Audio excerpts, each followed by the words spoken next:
పూర్వం కౌశికుడు అనే బ్రాహ్మణుడు ఉండేవాడు. ఒకరోజు అతడు ఊరి బయట ఉన్న చెట్టు క్రింద కూర్చొని వేదాలు వల్లిస్తున్న సమయంలో ఒక కొంగ అతని మీద రెట్ట వేసింది.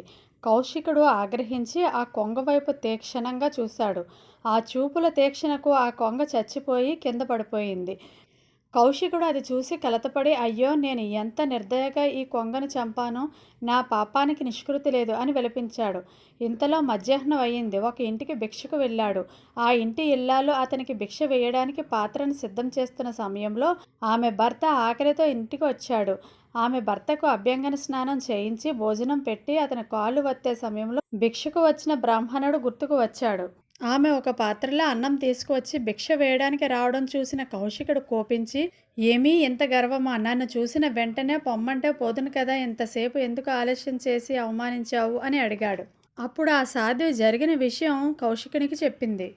నాకు భర్తే పరమదైవం, అంతకంటే స్త్రీకి ఉత్తమ ధర్మం లేదు. అలా ఇద్దరి మధ్య కాసేపు వాదోపవాదాలు జరిగిన తర్వాత, అమ్మా, నీ వలన నాకు జ్ఞానోదయం అయ్యింది, నా మనసుకు శాంతి లభించింది అని చెప్పి మిథిలకు ప్రయాణం అయ్యాడు కౌశికుడు.